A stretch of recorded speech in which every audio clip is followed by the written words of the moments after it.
संत देवते संत निमित्त त्या प्रतिमा सेवेला प्रारंभ करण्यापूर्वी थोडासा परिहार द्यायचा तू असा. भगवान श्री ज्ञानोबारायांच्या पदस्पर्शाने पावन झालेल्या अलंकापूर नगरीमध्ये त्याचबरोबर पुण्यसलीला इंद्रायणी मातेच्या तटावरती आणि पवित्र असणाऱ्या या सिद्धबेट या स्थानामध्ये संपन्न होत असणारा हा अखंड हरिनाम सप्ताह अधिक मासानिमित्तानं त्यालाच आपण पुरुषोत्तम मास असं म्हणतो. याहीपेक्षा अगदी गावंढळ भाषेत बोलायचं ठरलं तर आपण त्याला धोंड्याचा महिना म्हणतो. अशा पवित्र अशा मासामध्ये की जो मास 3 वर्षामध्ये केवळ आणि केवळ निर्भेळ परमार्थ करण्याकरता प्राप्त झालेला आहे असा जो अधिक मास आणि त्या अधिक मासामध्ये परमादरणीय श्रद्धेय आपणा सर्वांचे श्रद्धास्थान गुरुवर्य महंत प्रल्हाद महाराज विघ्ने बाबांच्या आश्रयाखाली छायाछत्राखाली हा अखंड हरिनाम सप्ताह या ठिकाणी संपन्न होतो आहे. गेली मी जवळजवळ 20 वर्षापासून बाबांच्या जीवनाचा मला पूर्णतः परिचय आहे. 20 वर्षापासून बाबांच्याही जेव्हा वेळ भेटेल कार्यक्रमाच्या निमित्ताने होत नाही बाबांचं दर्शन घडतं आणि बाबांचं जे कार्य आहे ते अद्भुत स्वरूपाचं आहे. मला नक्कीच आपल्याला सांगावं असं वाटेल. आता तुमच्यासारख्याने भगवान बाबा बघितलेलेच आहेत, त्यांच्याबद्दल बोलण्याची काही आवश्यकता नाही. पण ज्यांनी भगवान बाबा बघितले नाहीत मला असं वाटतं यांच्यापेक्षा काय भगवान बाबा वेगळे असावेत. विठ्ठला विठ्ठला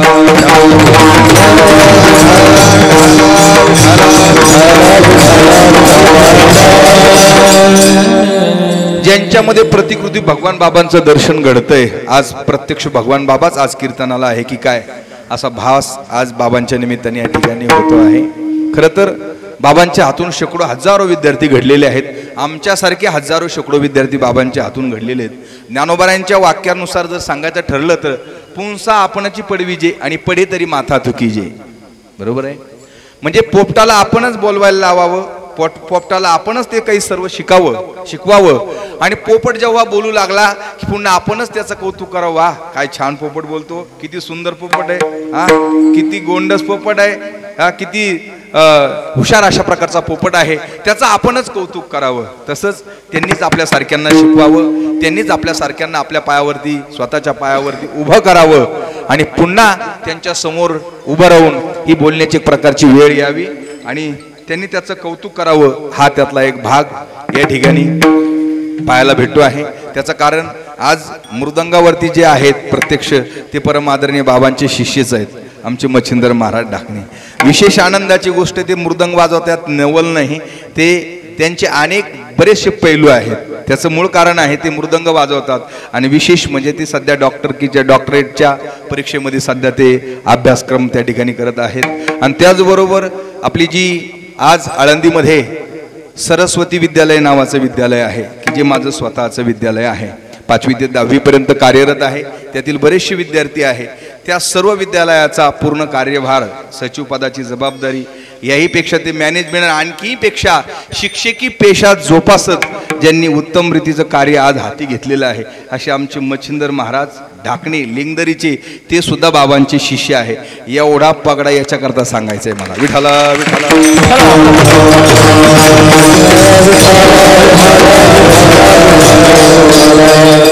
की डॉक्टरेट पर्यंत बाबांनी जे विद्यार्थी घडावेत याच्यापेक्षा मोठे पण कुशलता काय असली पाहिजे. असो म्हणून बाबांनी लावलेलं रोपटं फक्त बाबांनी सांगितलं महाराज याला पाणी घालत जा बरं. ते पाणी घालण्याची जबाबदारी बाबांनी माझ्यावर सोपवली आणि त्याला पाणी घालत घालत बाबांचं रोपटं आहे, बाबांनी माझ्या हाती सोपवलेलं आहे ना, म्हणून त्याची जोपासना उत्तम प्रकारे घडली पाहिजे म्हणून त्याची कुठेच कमतरता मी ठेवली नाही आणि आज इथपर्यंत या ठिकाणी घडवलं. असो हा सर्व आशीर्वाद जर काय असेल नक्की सांगेन. आमच्या मच्छिंदर सरांच्या जीवनामध्ये जर परिस्पर्श का असेल तर परम आदरणीय प्रल्हादजी महाराज विघ्ने बाबा आहेत बघा. विठ्ठला विठ्ठला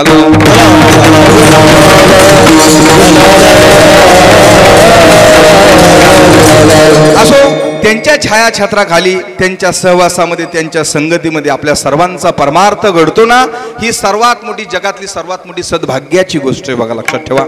आणि नक्की सांगायला मला आनंद वाटेल की ज्या भूमीमध्ये आपण वास्तव्य करतो ना, ज्या भूमीमध्ये परमार्थ घडतो ना, ही भूमी इतकी पवित्र आहे, इतकी पवित्र आहे की आळंदीतल्या सर्व क्षेत्रापेक्षा ही पवित्र भूमी जर काय असेल तर ती सिद्धबेट आहे. आणि त्याच सिद्धबेटामध्ये बाबांनी आपल्या धर्मशाळेची योजना केली, धर्मशाळेची स्थापना केली. हे सर्वात महत्त्वाचं आणि आनंदाचं भाग्याचं लक्षण आपल्या सर्वांसाठी लक्षात ठेवा. जोरदार टाळ्या वाजवा. का सांगेन मी, ज्ञानोबारांची समाधी ही नंतर आहे. ज्ञानोबारांनी ज्या ठिकाणी समाधी घेतली ते स्थान नंतर आहे, परंतु ते स्थान जगभर पसरवण्याकरता जे कारणीभूत जर काय असेल तर ते सिद्ध बेट आहे. विठाल विठाल.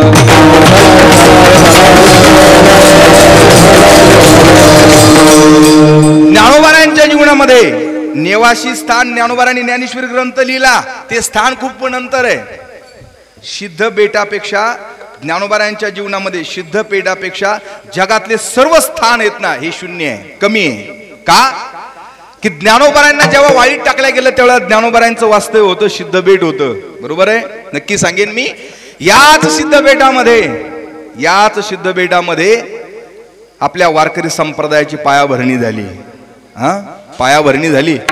याच सिद्ध बेटामध्ये ज्ञानोबारांच्या माता पित्यांना, आपल्या मुलांना सन्मानाने जीवन जगता यावं, सन्मानाने वावरता यावं, त्याच्याकरता आपण देहांत प्रायश्चित्त घेतलं गेलं पाहिजे. आणि ते ब्राह्मणांकरवी सुचवल्या गेले की तुम्ही जर देहांत प्रायश्चित्त जर घेतलं तर तुमच्या मुलांना सन्मानाने जीवन जगता येईल, तुमच्या मुलांना शुद्धीपत्र भेटेल. म्हणून माता पित्याने विचार केला, माझे लेकरं जर माझ्या देहांत प्रायश्चित्त घेण्याने जर माझ्या लेकरांना सन्मानाने जीवन जगता येत असेल तर देह ठेवून उपयोग तरी काय? कशा करता जीवन जगायचं आहे, कुणाकरता जीवन जगायचं आहे?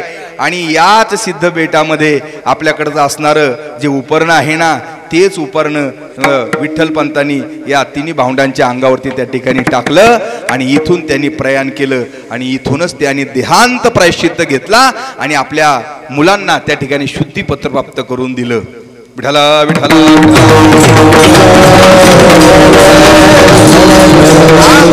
ज्ञानदेवे रचिला पाया, पण केव्हा रचिला हो, केव्हा रचला? तो पाया का विनाकर रचल्या गेला नाही महाराज, त्या पायामध्ये आपल्या स्वतःच्या मात्या पित्यांना गमवावं लागलं, तेव्हा हा संप्रदायाचा पाया उभा राहिला आहे. विठ्ठला विठ्ठला.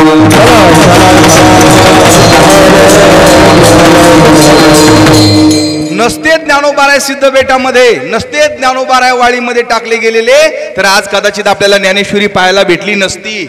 चांगदेव 65 हा ग्रंथ आपल्याला पाहायला भेटला नसता. ज्ञानोबारायांचा हा जो गाथा आहे ना, तो गाथा सुद्धा आपल्याला पाहायला भेटला नसता. लक्षात ठेवा, ही जर कृपा जर कुणाची असेल, ही कृपा नेवासेची नाही महाराज, बरं का. ही कृपा इतर कुणाची नाही, ही कृपा जर कुणाची असेल तर केवळ आणि केवळ या सिद्ध बेटाची कृपा आहे. आणि या सिद्ध बेटाच्या कृपे करवी आज आपल्याला ज्ञानोबारायांचा ग्रंथ, ज्ञानेश्वरी ग्रंथ हा जगभर या ठिकाणी पोहोचला. आणि तो ज्ञानामृत आपल्याला जे पाहायला भेटलं ना, ते ज्ञानामृत या सिद्ध बेटामुळे या ठिकाणी पाहायला भेटलेले. बघा विठ्ठल विठ्ठल.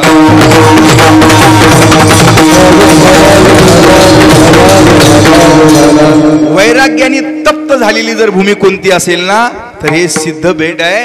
आणि त्या सिद्ध बेटामध्ये आपण सर्वजण जर काय करत असू तर केवळ आणि केवळ या ठिकाणी ज्ञानार्जन, याहीपेक्षा ज्ञान ग्रहण करण्याचं काम या ठिकाणी घडत आहे.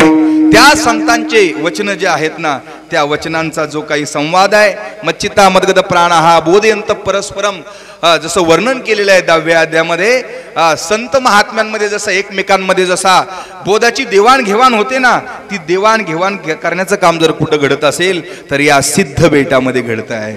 हे बेट काय सामान्य आहे का हो? सरला बेट नाहीये, अन्य दुसरं बेट नाहीये, ती बेट नाहीये. हे बेट कोणतं आहे? सिद्ध बेट आहे. विठ्ठल विठ्ठल.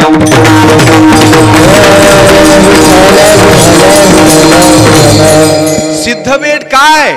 त्याचं कारण आहे, ज्ञानोबारांचे माता पिता जेव्हा जातात ना, हे बेटाला सामान्य बेट ठेवत नाही, या बेटाला सिद्ध करून जातात. ज्ञानोबारांचं जीवन जर सिद्ध होत असेल तर हे सामान्य बेट राहील का? म्हणून हे बेट कसं आहे? सिद्ध बेट आहे. साधुत्वालाही सिद्ध करणारं बेट म्हणजे हे सिद्ध बेट आहे. लक्षात ठेवा. आणि या सिद्ध बेटामध्ये हा कार्यक्रम या ठिकाणी संपन्न होतो आहे की ज्या सिद्ध बेटाने आपल्याला ज्ञानेश्वरी दिली, ज्या सिद्ध बेटाने आपल्याला ज्ञानोबारायांसारखे संत त्या ठिकाणी प्राप्त करून दिलेले आहेत. म्हणून त्या सिद्ध बेटामध्ये कार्यक्रम होतो आणि हा कार्यक्रम होता आहे तो कोणता अधिक मासानिमित्ताने होतो बरं का. अधिकस्य अधिक फलम आपल्या सर्वांना माहिती आहे. कारण यत् किंचित दीयते दानम तद्दानम मेरू सन्निभिः शास्त्र सांगते बरं का. काय शास्त्र सांगतं इतर महिन्यामध्ये दिलेलं दान आणि अधिक महिन्यामध्ये दिलेलं दान त्याची तुलना करत असताना खूप सुंदर प्रकारे तुलना केलेली आहे बघा. काय इतर ठिकाणी जर तुम्ही दान दिले तर यत् किंचित दीयते दानम, तुम्ही थोडंसं दान दिलं, 10 रुपयाचं दान दिलं, 100 रुपयाचं दान दिलं तर ते दान तुमच्या पदरी पडताना त्याचं पुण्य जमा होत असताना फक्त 100च रुपयाचं होतं. झोपले तर नाही तुम्ही? हा काय बोलतो मी, तुम्ही एखाद्याला दान दिलं, 100 रुपयाचं दान दिलं तर तुमच्या पदरामध्ये त्याचं गणित होऊन पदरामध्ये किती पडणार आहे? 100च रुपयाचं पुण्य पडणार आहे बघा, लक्षात ठेवा. परंतु हा अधिक मास इतका उत्तम आहे, त्याचं वर्णन काय? यत् किंचित दीयते दानम तद्दानम मेरू सन्निभिः. तुम्ही किंचित जरी दान दिलं तर मेरू पर्वता एवढं दान दिल्याचं पुण्य फळलाभ तुमच्या पदरामध्ये पडतो. म्हणून याला अधिक मास असं म्हणतात. विठ्ठल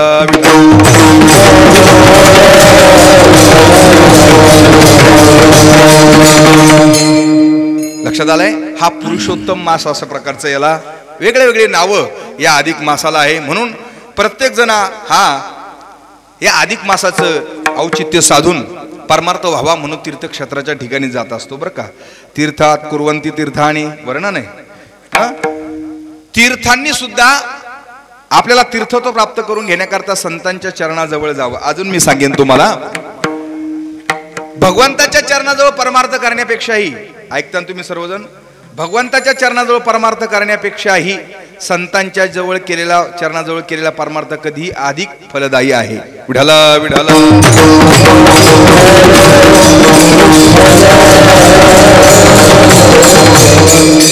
समुद्राजवळ जर तुम्ही विहीर खोदलीच तर कदाचित तुम्हाला काय होईल? पाणी योग्य प्यायला भेटेलच असं सांगता येणार नाही. भेटेलच असं सांगता येणार नाही, बरोबर आहे. परंतु तुम्हाला जर समुद्रा शेजारी विहीर खोदून चालणार नाही. मग काय करावं लागेल?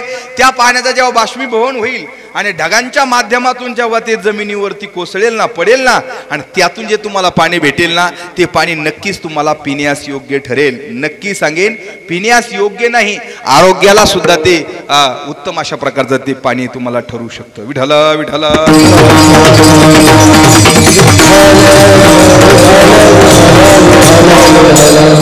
म्हणून समुद्राजवळ परमार्थ करण्यापेक्षा संतांच्या सहवासामध्ये आपला परमार्थ घडला पाहिजे. तो परमार्थ अधिक फलदायी होतो. म्हणून संतांच्या सहवासामध्ये म्हणजे ज्ञानोबाऱ्यांच्या दरबारामध्ये आपल्या या ठिकाणी परमार्थ घडतो आहे, साधना घडते आहे आणि त्याचबरोबर परम आदरणीय बाबांच्याही सहवासात आपला परमार्थ घडतो. म्हणून संतांची श्रेष्ठता काय आहे? कदाचित असा एक ग्रह होता कामा नये कुणाचा. मास तो पुरुषोत्तम मास आहे, भगवंताचा मास आहे, भगवंताचा महिना आहे. तुम्ही भगवंताची भक्ती सोडून, भगवंताचा परमार्थ सोडून, त्याचं नाव सोडून, त्याचं चिंतन सोडून तुम्ही भलत्याचाच नावाचा अभंग या ठिकाणी निवडलाय, संत प्रकरणातील अभंग निवडलाय. हे निवडण्याचं कारण काय? का म्हणून निवडलाय तुम्ही? तुम्हाला अभंगच जर निवडायचा होता तर बाकीचे अन्य अभंग होतीच ना तुम्हाला निवडायला. निवडू शकत होतात तुम्ही, एक गावी आम्ही विठोबाजी नाम किंवा अन्य कोणती जी अभंग असतील ती. पण संत प्रकरणातील अभंग का निवडला? त्याची अनेक कारणं आहेत. हो, सर्वात महत्वाचं कारण आहे, आपण ज्या भूमीत आहोत ना ती भूमी संतांची आहे. ही भूमी कशाची आहे? संतांची भूमी आहे. ज्ञानोबारायांचा दरबार आहे. म्हणून ज्ञानोबारायांचा दरबार जर असेल तर त्या ज्ञानोबारायांच्या दरबारामध्ये संतांची सेवा असेल, संतांच्या दरबारातली सेवा असेल तर आमच्या सद्गुरू जोग महाराज वारकरी शिक्षण संस्थेचा दंडक आहे की अभंग निवडताना आपण संत प्रकरणातील अभंग निवडावा, असा दंडक आहे. म्हणून तो संत प्रकरणातील अभंग आपण निवडलेला आहे. आणि याही पेक्षा संतांचं वर्णन केल्याने वा संत प्रकरणातील अभंग निवडल्याने भगवान परमात्मा कधीही नाराज होणार नाही. का होणार नाही? तुकोबारायचं एक प्रमाण आहे. विठ्ठल विठ्ठल.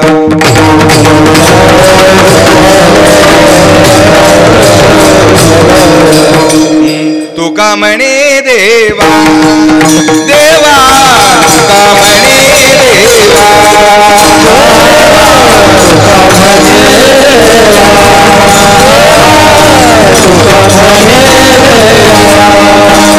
ज्यांची केल्या पार सेवा, ज्यांची केल्या पार सेवा, ऐसा संतांचा महिमा महिमा ऐसा संतांचा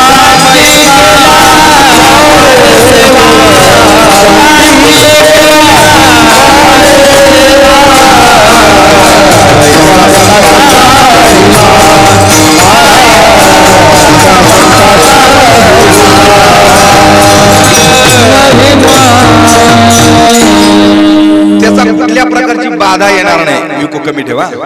काय येणार नाही त्याचं स्पष्ट तुकोबाराने वर्णन केलेले. तुका म्हणे देवा त्यांची केल्या पावे सेवा. त्यांची सेवा केल्या देवा पावे. संतांची सेवा केली की ती सेवा संतांपुरती राहत नाही, तीच सेवा कुणाकडे जाऊन पोहोचते, त्या ईश्वर परमात्म्याकडे जाऊन पोहोचते. जसं वर्णन केलेलं ना, आकाशात पतितम तोयम यथा गच्छति सागरम सर्व देव नमस्कारम केशवम प्रति गच्छति. कोणत्याही देवाला आपण नमस्कार केला तर तो नमस्कार जसा तो केशवापर्यंत जाऊन पोहोचतो ना, तशी कोणत्याही संतांची सेवा करा, ती सेवा त्या भगवान परमात्म्यापर्यंत जाऊन पोहोचते. म्हणून संतांचं जरी वर्णन केलं तर कुठल्याही प्रकारची बाधा यामध्ये या ठिकाणी येण्याचा संबंध उरत नाहीये. विठ्ठल विठ्ठल.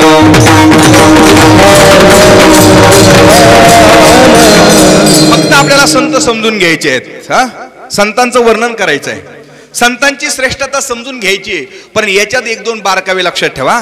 आता सर्व किलबिल परिवार आहे आता इथे. आता तरी मी सर्व जाणत्या लोकांना पुढे बोलवून घेतलं. त्याचं कारण आहे, सारे जर माघार आले तर पुढच्याला सांगावं का हा प्रश्न आहे. हे सारे चॉकलेट बिस्किटचं गिऱ्हाईक आहे. विठ्ठल विठ्ठल.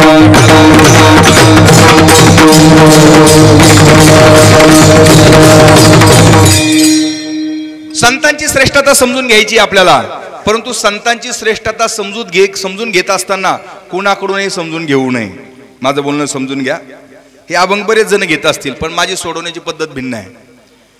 संतांची श्रेष्ठता समजून घ्यायचीच आहे आपल्याला, पण संतांची श्रेष्ठता समजून घेत असताना आयऱ्या गैऱ्याकून भलत्या सलत्याकून कुणाकडून घेऊ नये, कुणाकडून घेऊ नये. संतांची जर श्रेष्ठता समजून घ्यायची ठरली तर जगाकडून तर अजिबात समजून घेऊ नये. संतांची श्रेष्ठता जगाकडून अजिबात समजून घेऊ नये. बरं. आणि दुसरा भाग, संतांची श्रेष्ठता समजून घ्यायची ठरली तर देवाकडून सुद्धा समजून घेऊ नये. माझं बोलणं समजून घ्या, जबाबदारीचं वाक्य आहे. जगाकडून समजून घेऊ नये, देवाकडून सुद्धा समजून घेऊ नये. याच्यापेक्षा संतांची श्रेष्ठता जर समजूनच घ्यायची ठरली तर ती केवळ आणि केवळ संतांकडूनच समजून घ्यावी. विठ्ठल विठ्ठल.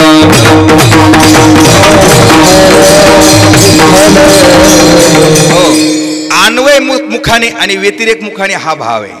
संतांची श्रेष्ठता देवाकडून समजून घेऊ नये, जगाकडून समजून घेऊ नये. संतांची श्रेष्ठता समजूनच घ्यायची ठरली तर फक्त आणि फक्त केवळ संतांकडून समजून घ्यावी. का? देवाकडून समजून घेतलेली संतांची श्रेष्ठता ती यथार्थ असेलच असं नाही. जगाकडून समजून घेतलेली संतांची श्रेष्ठता तर ती कधीच यथार्थ असू शकत नाही. आणि जर यथार्थ संतांची श्रेष्ठता समजून घ्यायची ठरली तर ती फक्त संतांकडूनच समजून घेऊ शकतो. तेच आपल्याला सांगू शकतात. कारण हे माझ्या मुखातले वाक्य नाही बरं का, हे माझ्या मुखातले नाही. कदाचित तुम्ही म्हणाल महाराज जगाकडून मान्य आहे हो, पण देवाकडून सुद्धा, त्यांच्याकडून सुद्धा समजून घेऊ नये, हे तुमचं वाक्य काहीतरी चुकतंय.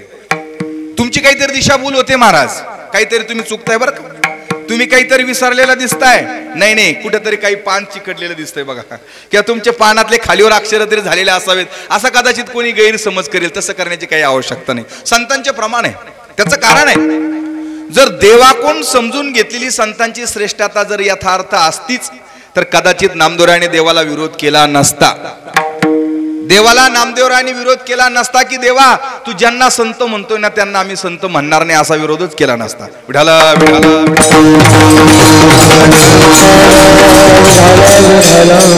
नामदेवराय आणि पांडुरंग परमात्मा वाळवंटामध्ये बसलेले आहेत. आणि वाळवंटामध्ये बसल्यानंतर पांडुरंग परमात्म्याचा नामदेवरायांचा संवाद सुरू झाला. आणि त्या संवादामध्ये चर्चा काय होती? काय चर्चा होती? तंबाखू कशी मळावी, आहे की नाही, चुना त्याला कसा लावावा, कोणत्या वाट, बरोबर आहे. तरी विचारे काही काही होच म्हणतात. तुम्ही काय ठरवून तर नाही आले ना पोरो की महाराजांनी काही म्हणलं की म्हणजे होच म्हणायचं म्हणून? नाही ना, काय तसं तशी चर्चा नव्हती हो. तुमची आमची सामान्यासारखी चर्चा नव्हती. आज कुठं पाऊस पडला, कुठं पडला नाही. बरं, आज सध्या राज्य सरकारमध्ये काय चालू आहे, कुठं घोटाळा चालू आहे, कुठं पक्ष फुटायचं काम चालू आहे, ही चर्चा नव्हती हो. दोन उपमुख्यमंत्री कशाला महाराष्ट्र राज्याला, ही चर्चा होती का? नाही, ती चर्चा नव्हती हो. ती चर्चा कोणती होती हो? भगवत भक्ताची चर्चा होती हो. जीवशिवाची चर्चा होती. जीवशिव ब्रह्मज्ञानाची जी आहे ना चर्चा, ती चर्चा दोघांची होती. आणि संवाद चालू असताना भगवान परमात्मा पांडुरंगाला बोलतात, पांडुरंगरायन भगवान परमात्मा नामदेवराय बोलतात, नामदेवराय पांडुरंग परमात्म्याला बोलतात. आणि चर्चा चालू असताना पांडुरंग परमात्मा नामदेवरायांना सांगायला लागले, नामदेवा अरे माझे आतापर्यंत अनंत अवतार झाले, अनंत अवतार झाले. आणि त्या बहुनिमी व्यतीत आणि जन्म आणि तवचा अर्जुन म्हटलेलंच आहे गीतेमध्ये. म्हणजे माझे अनंत, तुझे आणि माझे अनंत अवतार झाले अर्जुना. नामदेवा अर्जुनाला भगवान परमात्मा म्हणतात तसं नामदेवराय माझे अनंत अवतार झाले, पण त्या अनंत अवतारामध्ये माझे अनंत भक्त झाले. पण नामदेवराय देवाला म्हणले, देवा तुमचे अनंत भक्त होऊ द्या, पण एक लक्षात ठेवा, तुमचे जे जे भक्त आहेत ना त्या भक्तांची यादी आम्ही करून ठेवलेली. बघा सर्व यादी करून ठेवलेली. तुम्ही मला सांगायचं कामच नाही की कोणत्या अवतारात कोणते भक्त झाले, ते मला काही सांगण्याची आवश्यकता नाही. देवा माझी यादी खिशामध्ये जे डायरेक्ट तुम्ही कधी मागा, लगेच यादी तयार आहे माझी. असं भगवंताला आश्चर्य वाटलं. नामदेवराला कसं काय माहित माझे जे भक्त आतापर्यंत अनंत अवतार झाले त्या अवतारातले भक्त यांना कसं काय माहिती. भगवान परमात्म्याला असं वाटलं आपण चाचपणी करूनच घेऊ. खरंच यांना माहिती का नामदेवराय नुसतं गप्पा हाणतात म्हणून. मग नामदेवरायांच्या समोर पांडुरंग परमात्म्याच्या समोर नामदेवरायाने आपली जी चिठ्ठी आहे ना, आपलं जे बाड बिस्तार आहे ते काढलं आणि अख्खी वही त्यांच्या पुढे ठेवली आणि सांगितलं, देवा बघा याच्यातला कोणता भक्त विसरला तुमचा, राहिला असेल तर मला सांगा. आणि मग भगवान परमात्मा बघितलं ते प्रल्हाद नारद पराशर पुंडरीक व्यास अंबरीश शुक शौनक भीष्म दालब्याम रुक्मा, हे सर्व रुक्मांगदा अर्जुन वशिष्ठ विभीषण सर्व यादी बघितली. पण ऐकलं का, ही सर्व यादी वाचल्याबरोबर भगवान परमात्म्याला इतका आनंद झाला. वा वा वा नामदेवा, इतकी दक्षता तुमच्या जीवनामध्ये की माझ्या अनंत अवतार झाले की ते अवतार मलाही मोजता येत नाही. एवढे अवतार झाले. अवताराच्या राशी तो हा उभारली वळली, अवताराच्या राशी तो हा उभारली, अवताराच्या राशी तो हा उभारली, शंख चक्र पदावल सहित करू, शंख चक्र गदा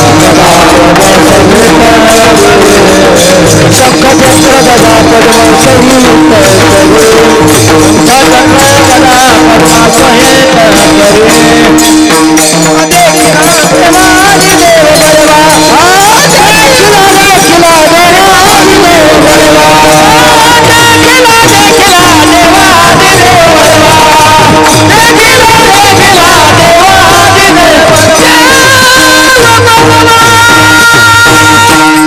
मला प्रमाण म्हणण्याचं मूळ कारण आहे इथे हा जो शब्द आला ना, राशी शब्द आलेला आहे, म्हणून मी म्हटलो अनंत अवतार, अवताराच्या राशी.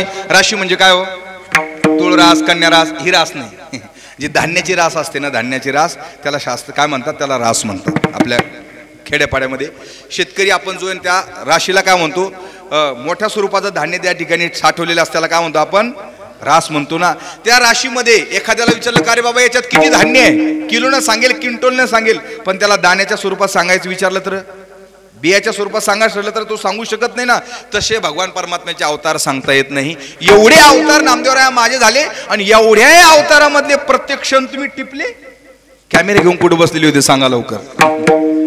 एवढे क्षण तुम्ही सर्व टिपलेत, एवढे माझे भक्त टिपले, त्यांचं आश्चर्य वाटलं. परंतु हे सर्व बोलताना कौतुक करता करता करता पांडुरंग परमात्मा म्हणले, नामदेवा हे सर्व बरोबर आहे बघा, पण मला या सर्व नावांमध्ये माझा एक भगवत भक्त राहिलाय असं मला जरा जाणवतंय.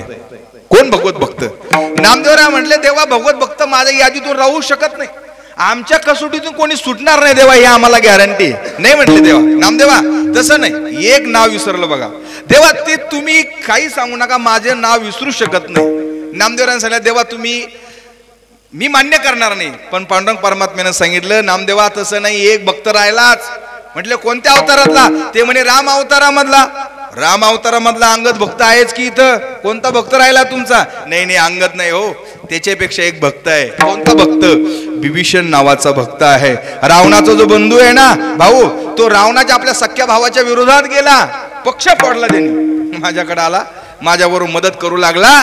लक्षात आलं, माझी भक्ती केली त्यांनी. त्या विभीषणाने तो एक माझा महान भगवत भक्त आहे. नामदेवराने हात जोडले, देवा नाही नाही, त्याला आम्ही भगवत भक्त म्हणणार नाही. मस्त विभीषण शहाणा, हरी तो महामूर्ख नाना, हरी तो महामूर्ख नाना, हरी तो महामूर्ख नाना, हरी तो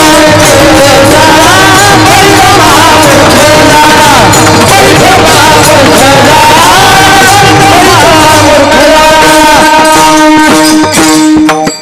नामदेवराय म्हणले, देवा मनसी बिभीषण शहाणा, त्या बिभीषणाला शहाणा म्हणत असेल ते तू म्हण, पण मनसी बिभीषण शहाणा परी तो महामूर्ख जाणा. आमच्या मताने आमच्या कसोटीमध्ये तो बसू शकत नाही का? कसोटी असे हाती, कसोटी असे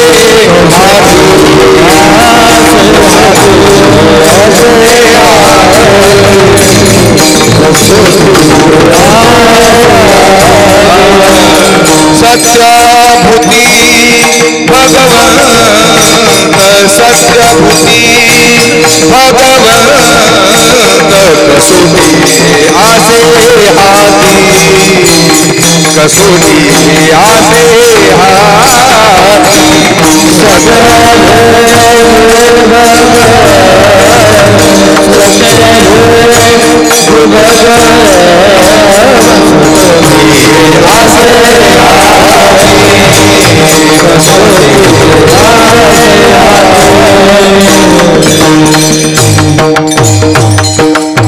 तुकोबारा म्हणतात ना, कसोटी असे हाती. आमच्या हातामध्ये कसोटी कोणती? सत्यभूती भगवंत, हा भूतीदेव म्हणून पूजितो या जना. ही जी कसोटी आहे सजाचा अनुभव, ही जी कसोटी आहे सकाळ ढाई भगवत भावाची अनुभव जायचा, ही जी कसोटी आहे ना, ही कसोटी आमच्या हाती आहे. आणि आमच्या कसोटीत जो सापडला की तो सापडला, त्याचं नाव यादीमध्ये. आमच्या कॅमेऱ्याच्या क्षणचित्रातून कोणीही बाजूला जाऊ शकत नाही.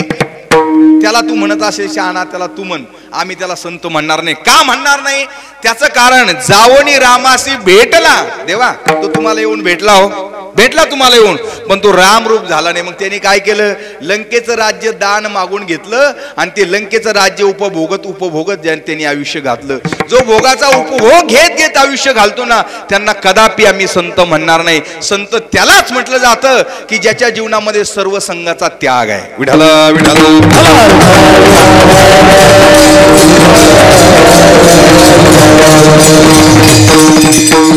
तुकोबाराने त्याला म्हटलेलंच आहे ना, करी सीते देवा करी माझे सुखे, करी सीते देवा करी माझे सुखे, परी जासी मुखे नमने संत, परी